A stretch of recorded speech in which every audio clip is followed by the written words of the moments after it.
Hola, ¿qué tal? ¿Cómo estamos? Bienvenidos, bienvenidas al entrenamiento de fuerza en edades pediátricas. Una charla que voy a tener el placer de desarrollar aquí en el contexto del primer Congreso Internacional Online de Ejercicio y Rendimiento Deportivo. En primer lugar, como no puede ser de otra manera, agradecer a la organización la confianza depositada en mi persona para poder desarrollar esta charla, esta ponencia que espero que sea de vuestro agrado.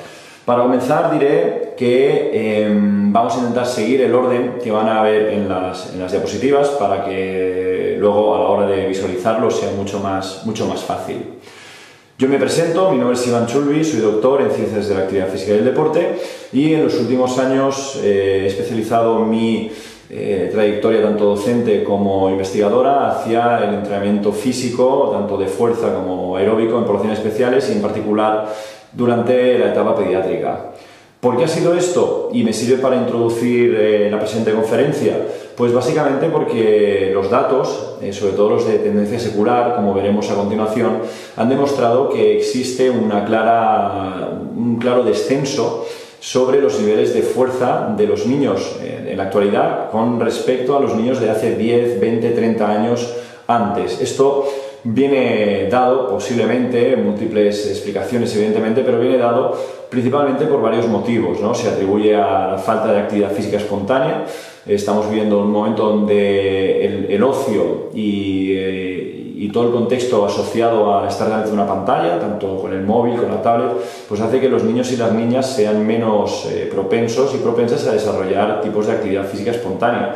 Por otro lado, los niveles de educación física en muchas ocasiones no alcanzan los mínimos recomendados a nivel internacional, esos 5 días a semana, al menos 60 minutos de ejercicio moderado vigoroso, y por lo tanto, evidentemente, esto va a tener unas repercusiones, y lo estamos viendo en las consecuencias de prevalencia tanto de obesidad como sobrepeso en edades pediátricas.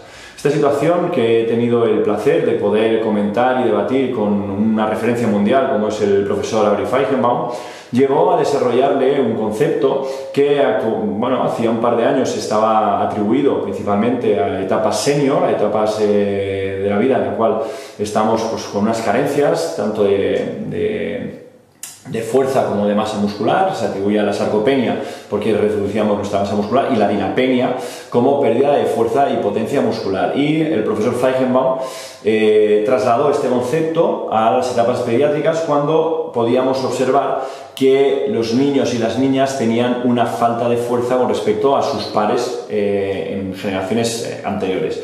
Esta situación, que es bastante problemática, se ha visto desde trabajos bastante precoces, por decirlo de una manera, ¿no? Desde el año 75 hay trabajos del profesor Teppel donde se aprecia claramente una reducción entre varias generaciones. El trabajo que tenemos ahora mismo en la diapositiva del profesor Marina viene a demostrar que hay una reducción, como se puede observar, tanto en niños como en niñas, de en torno a desde un 6 hasta un 14% en los niveles de fuerza, tanto de niveles superiores como inferiores. Por lo tanto, es una realidad, ¿no? Desde el año 56 al 81 en este caso. En la siguiente, uno de los trabajos que más ha sido referenciado por la literatura científica, como es el trabajo del profesor Cohen, donde hay una tendencia secular llevada a 10 años, del año 1998 al año 2008, también se pueden apreciar reducciones en los niveles de fuerza de hand grip, de prensión de mano, como en ejercicios como el salto en longitud.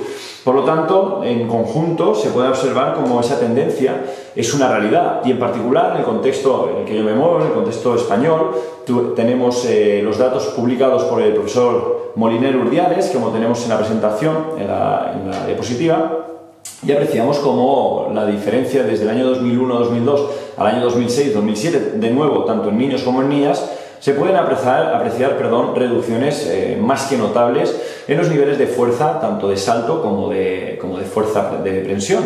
Recordemos que el hand grip, por la fuerza de prensión o fuerza de agarre, es un indicador de múltiples situaciones, una de ellas de la fuerza general, pero también relaciona con tasa de múltiples comorbilidades, alteraciones de metabolismo de la glucosa, entre muchas otras, y por lo tanto se utiliza en la gran mayoría de investigaciones. De hecho, en la Universidad de Alicante, donde tengo el placer de desarrollar tanto la actividad docente como la actividad investigadora. Hemos llevado a cabo, y esperamos que en breve poder publicar los datos, donde en una población infantil lo mismo, el hand grip, el salto y otras variables de fuerza y de potencia, tanto en miembros inferiores como superiores, se han visto reducidos en los últimos años.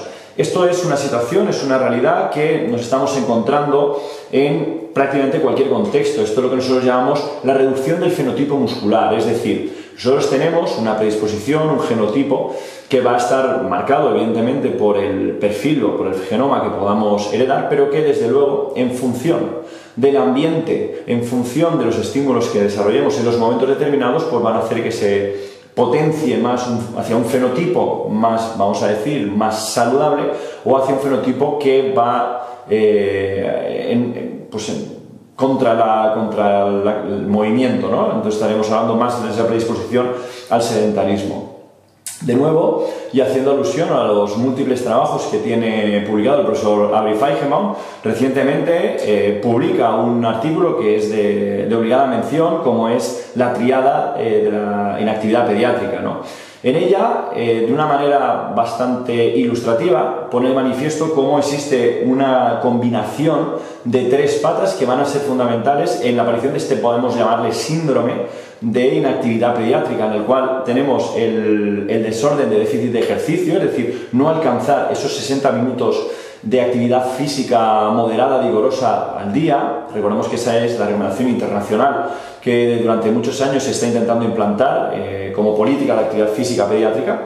Por otro lado, vamos a decirlo, la traducción al español sería como la analfabetización, de analfabeto a analfabetización motora, es decir, la reducción de la competencia y el desarrollo motor o motriz de los preadolescentes, lo cual además, tal y como se ha visto en diferentes trabajos como los de Serdula o Telama, podemos determinar que es un feedback negativo que puede entrar en espiral, y que como cada vez me siento más incompetente motrizmente, psicológicamente no tengo las ganas de realizar actividad física, ni deporte, ni jugar a juegos motores, puesto que no me siento con una confianza suficiente como para poder llevar a cabo y disfrutar de este tipo de actividad.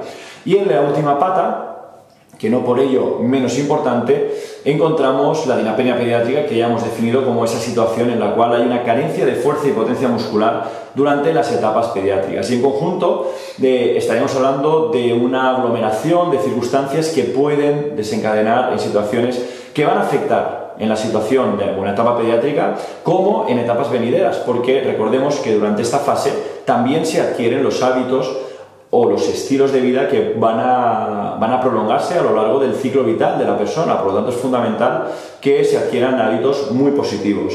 Esta situación que hemos comentado queda también ilustrada en la diapositiva que tenemos del trabajo de Feigenbaum y Meyer del 2012. Se puede apreciar como, tal y como vamos perdiendo ese desarrollo o esas capacidades de movimientos funcionales, vamos perdiendo capacidades motrices, con ello incrementamos el sedentarismo y así vamos cayendo en espiral hasta que, pues evidentemente, vamos a tener problemas a nivel de salud. Por ello, también, y en colaboración con el profesor Feigenbaum, publicamos en el año 2018 un trabajo de revisión en el cual hablamos, pues, de la situación que nos estamos encontrando, que es de niño o niña frágil, ¿no? Puesto que esa debilidad muscular, pues, va a afectar no solamente al aparato locomotor, sino también a la situación o a la salud metabólica, a la salud ósea y en conjunto incluso a la salud psicológica, por esa sensación de menor autoconcepto y menor autoconfianza para llevar a cabo actividades. Esta carencia de actividad física, evidentemente, se puede paliar mediante la actividad física. Estamos hablando de una circunstancia que puede ser denominada hipocinética, puesto que se mueven poco y, por lo tanto, el entrenamiento debe formar parte del abordaje multidisciplinar para que los niños y las niñas puedan desarrollarse saludablemente.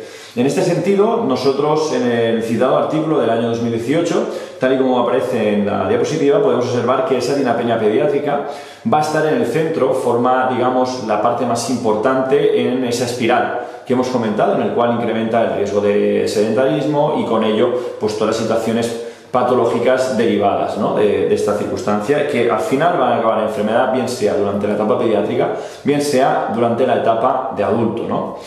Esta realidad se va a dar en los niños, en particular también en los niños que están padeciendo obesidad, y por lo tanto tenemos o debemos atajarlo, porque cuando en un trabajo clásico que el profesor Tibel en el año 2016 publica en la revista Obesity Factor, nos demuestra o nos pone de manifiesto que los niños y las niñas con obesidad tienen una reducción o tienen valores de fuerza mucho menores que sus homogéneos o sus pares que sean normopeso, tanto para los miembros inferiores como los superiores, como la musculatura del tronco. Por tanto, en conjunto, esta circunstancia de dinapenia pediátrica debería de suponer el core o la parte fundamental del abordaje.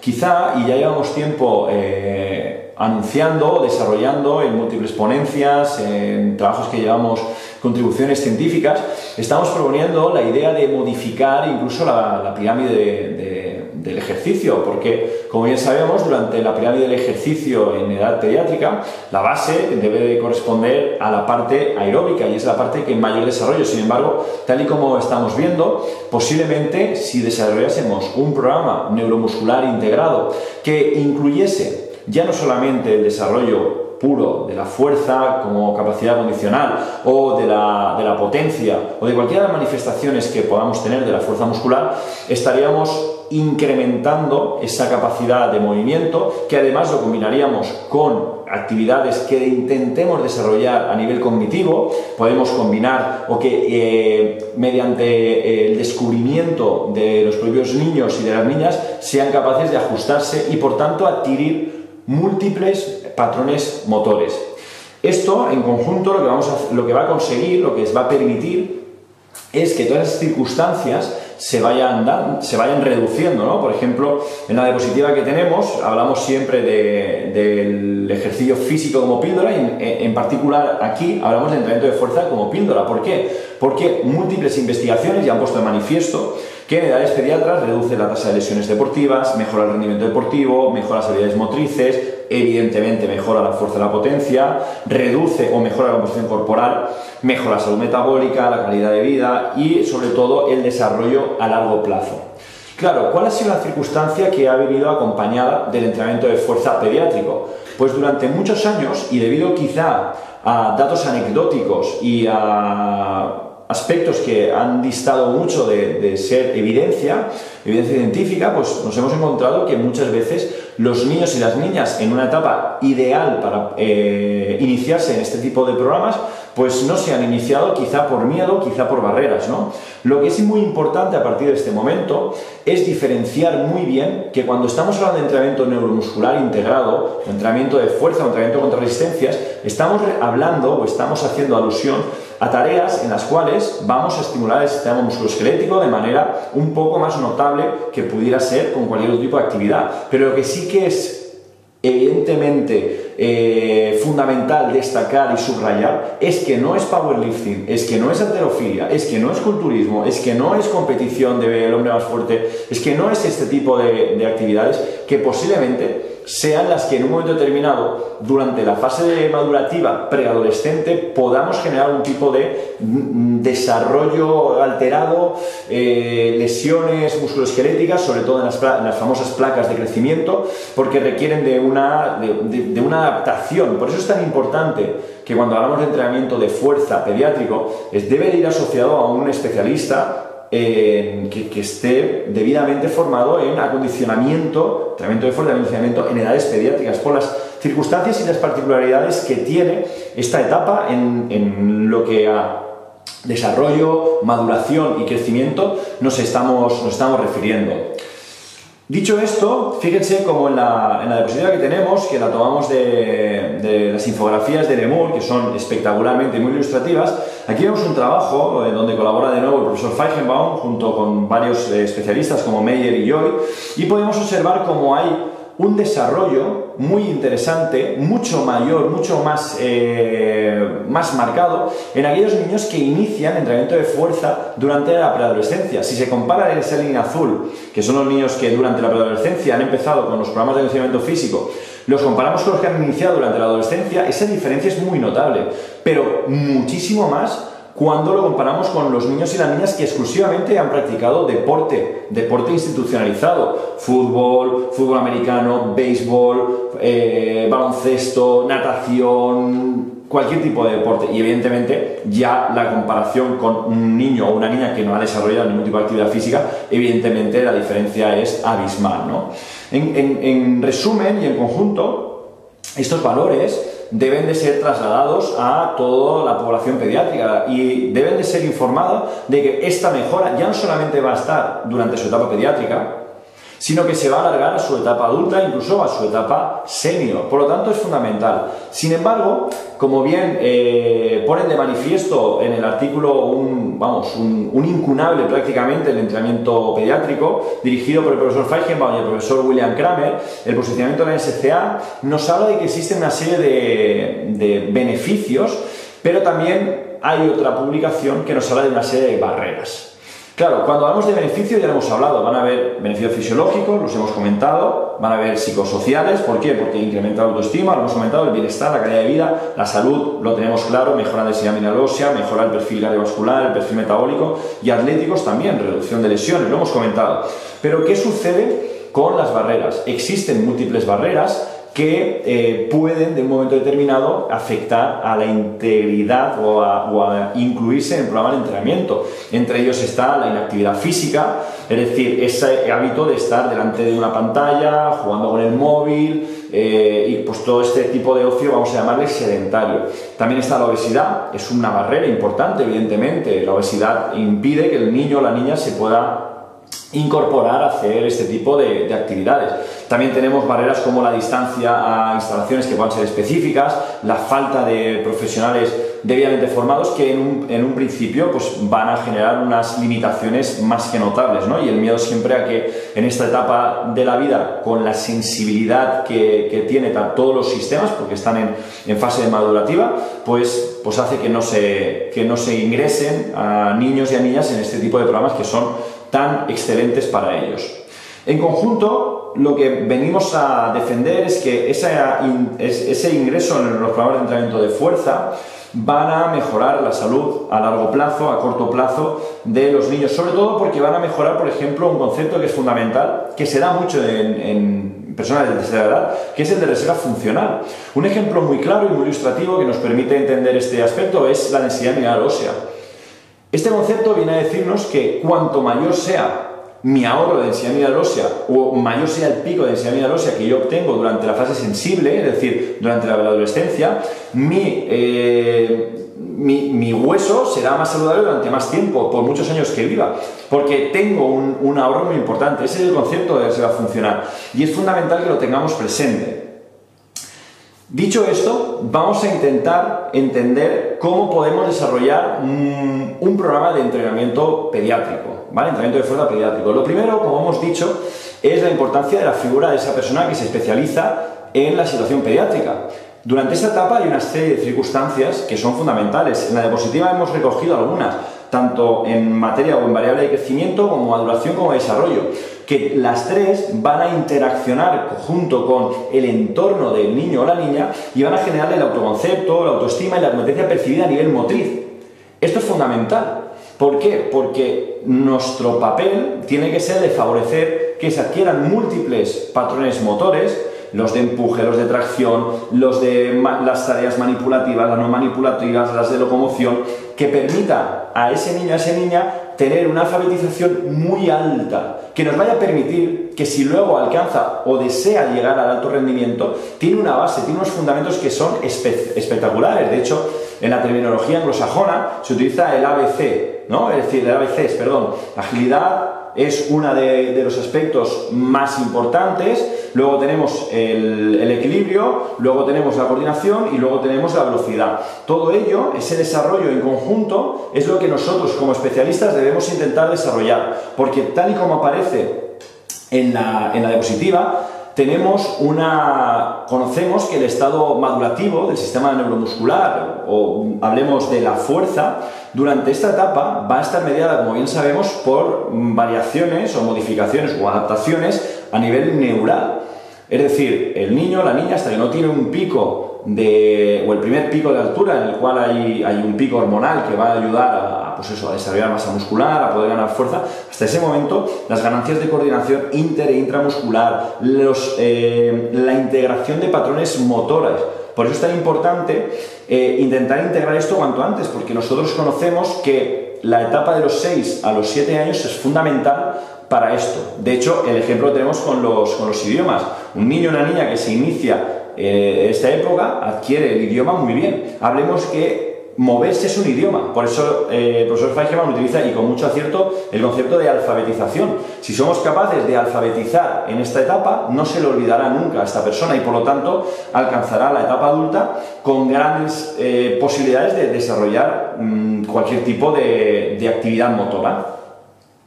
Dicho esto y fundamentado la importancia que tiene el entrenamiento de fuerza durante esta etapa, vamos a ver o a intentar desarrollar mínimamente, muy por encima, las variables que consideramos que son más importantes, ¿no? Y es que nuestro programa de entrenamiento tiene que ser eficaz, tiene que ser sobre todo seguro y tiene que tener una serie de consideraciones a nivel biopsicosocial, porque la maduración, crecimiento y desarrollo en esta etapa es bien diferente a las que podamos tener durante la adolescencia.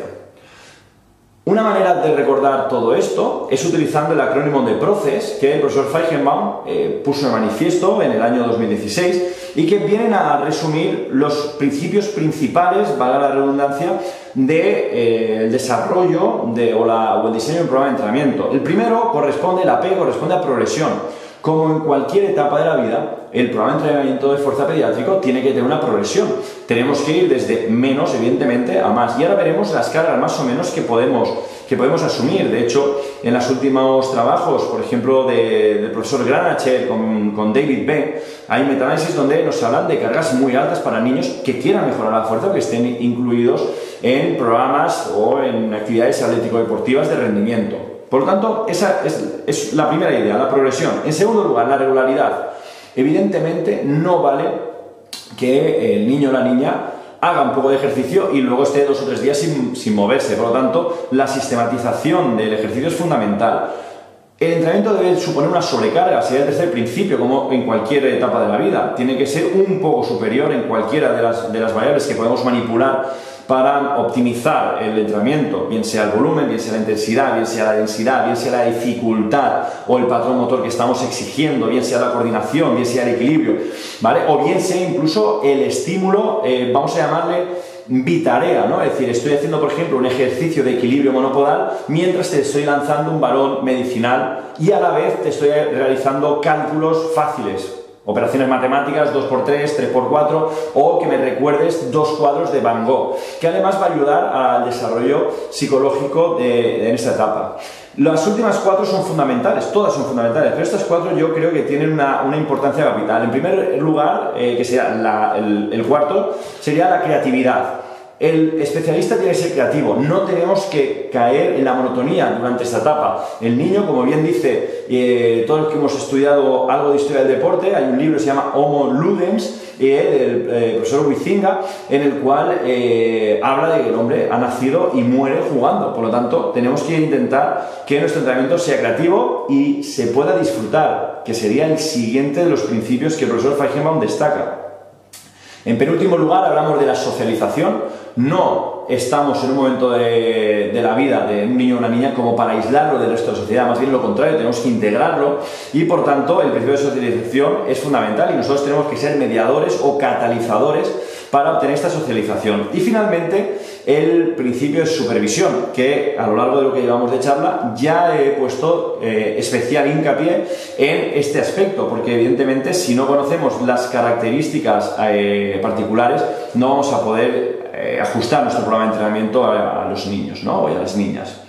En la siguiente diapositiva, la que tenemos en la pantalla, podemos observar la evolución, una progresión planteada por el grupo liderado de nuevo por el profesor Feigenbaum, donde nos habla desde una baja competencia de habilidades, donde hacemos de 1 a 2 series, como aparece ahí, menos 60%, y vamos progresando hacia series múltiples, que como bien hemos dicho, por ejemplo, en el metaanálisis del profesor Granacher, hablan hasta de 5 series, y se puede evolucionar hasta más encima del 85%.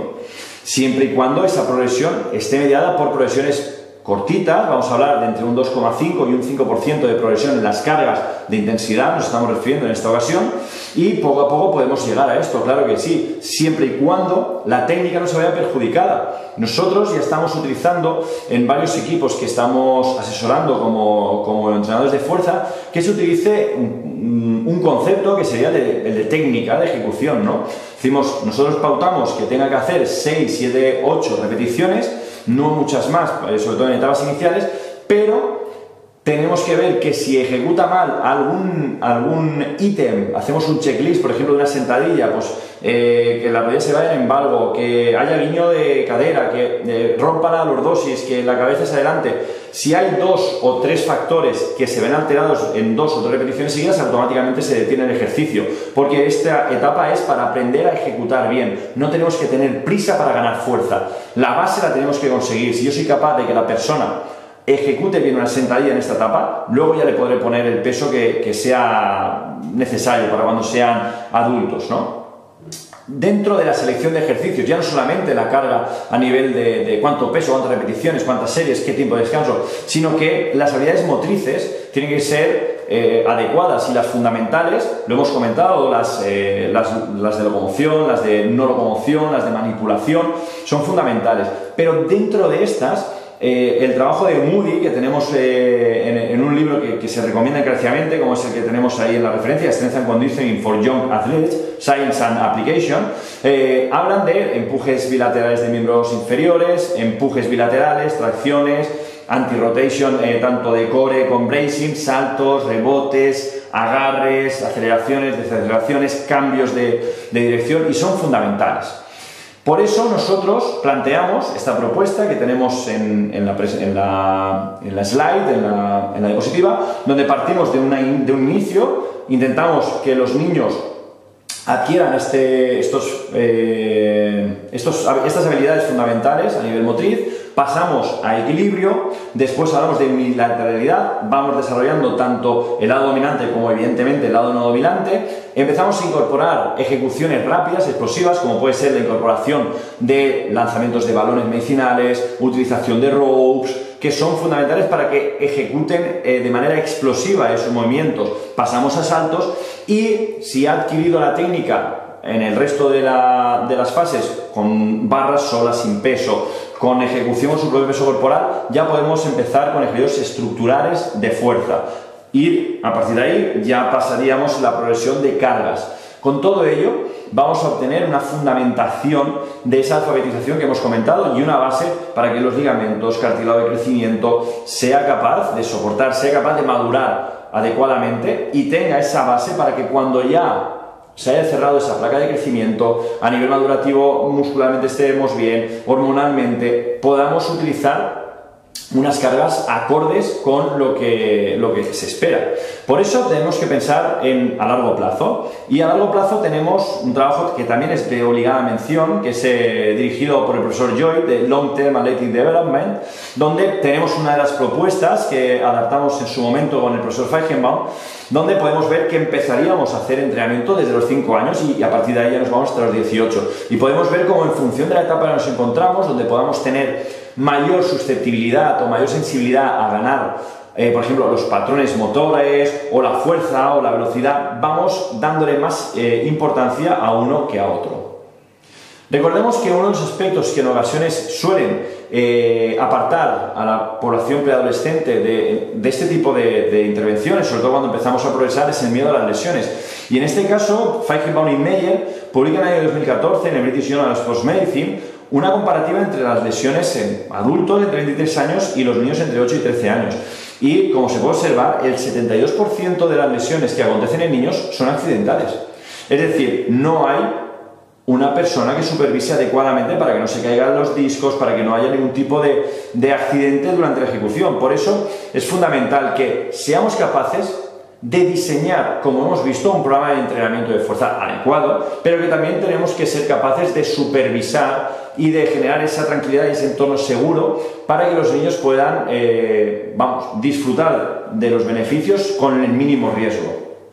Con todo ello, y pensando que estamos hablando de una introducción, ¿no?, de lo que sería el programa de entrenamiento de fuerza, vamos a proceder a hablar un poco de las conclusiones que podemos llegar y que deberían de hacernos reflexionar.